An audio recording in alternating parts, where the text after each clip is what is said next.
Hello everybody. Sorry that I haven't been posting a lot of things the last couple of weeks since the Lawrence of Arabia video. I'm going to do some videos here that are unedited and then eventually get back to editing on Final Cut Pro again and all that stuff.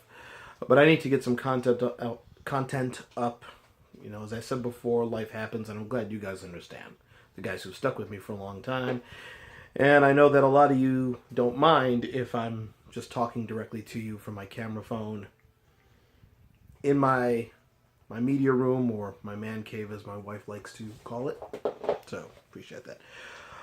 What I want to talk about today are the new 5.1 remixes of Alan Parsons Project's Eye in the Sky and Tales of Mystery and Imagination. Tales of Mystery and Imagination, this 5.1 mix came out in 2016, and I wasn't aware. If I was, I would have immediately snatched it up.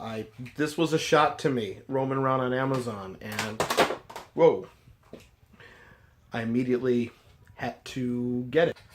Because when it comes to surround mixes and Blu-ray audio, for some reason people are still skeptical of getting these, and they put them out and they'll immediately start pulling them back. So when you see them come out, you kind of have to grab them. Alan Parsons has always been a surround sound guy, and I'm glad he's finally getting around to doing 5.1 mixes of the Parsons Project albums. This being the classic one from '82, and this being the very first one. I'm going to do a classic album talk about this, probably unedited. And I'll delve into the history of the project and all that stuff. But I'm a fan of his quad mix that he did for Dark Side of the Moon. If you have the Dark Side of the Moon immersion box set from Pink Floyd, his quad mix was finally, after all these years, included in there. It came out, I think, briefly on vinyl and 8-track back in the 70s. He famously engineered Dark Side of the Moon, and that's what brought him name recognition, but not money. And he was commissioned to do a quad by Abbey Road. And his quad mix is very discreet. What I mean by that is there's pronounced surround information in the rear channels. James Guthrie's 5.1 mix that he eventually did in 2003, which is also included in the box set, I like that mix as well. Bit more conservative in his choices. And it seems like he may be too pure with the original mix, but when he had to, he went wild. So I like James Guthrie's different approach to it as well. But Alan Parsons, and especially Steven Wilson, who's an artist I love. Alan Parsons worked with him on his album The Raven Who Refused to Sing. And Steven Wilson's been doing a lot of 5.1 mixes. If you're a fan of Jethro Tull, King Crimson, Yes, XTC, Gentle Giant, Tears for Fears, I'm fans of all those guys. So Steven Wilson doing 5.1 surround mixes of all of their albums, it's a marriage made in heaven. So Alan has now started doing these, and it's taken him a while. I want him to do the whole Parsons Project catalog in 5.1. 5.1 surround isn't anything to fear. You know, when it's done right, it's a beautiful experience. You know, with choices that are made, what should be in the front, what should be in the back, what should be in the center. We accept it for movies, and we've accepted it for film for a long time, which is great. But when it comes to music, the argument I always hear, well, I have 2 ears, so why do I need 5.1? I don't have 5 ears. We technically hear things in surround sound. When we're walking outside, we have airplanes traveling overhead. We have cars sometimes panning to the side and then going out back. So having 5-channel for music gives a much more, sometimes, I think, realistic feel of what it's like to be in the room with guys. The 5.1 mix of Tommy by The Who, the one that came out in the big box set in 2013, does just that, with Keith Moon in the left surround channel. So it's like you're in the middle of the room and the Who is set up all around you. So you're getting sort of a room feel for this big epic rock opera. But these, I feel, are essential. One, if you're a big Alan Parsons Project fan, which I am. I have all 10 albums on vinyl, have all 10 albums on CD.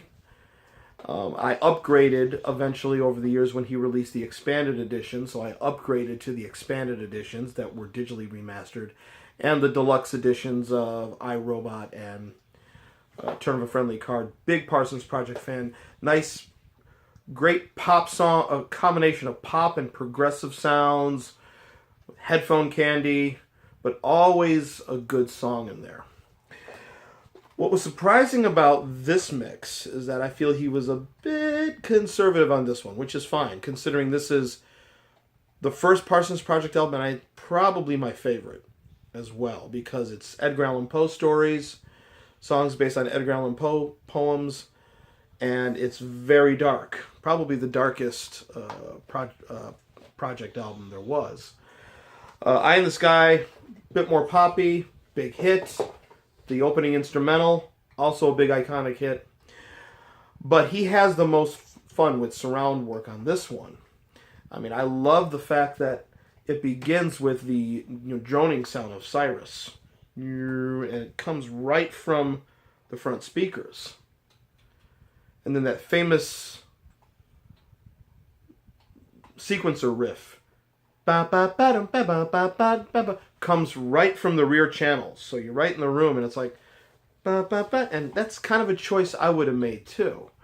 So Eye in the Sky is a nice audio feast, but so is Tales. Not to discount this, I'm not going to discount anything Alan Parsons, a master engineer, would ever do. I would never question his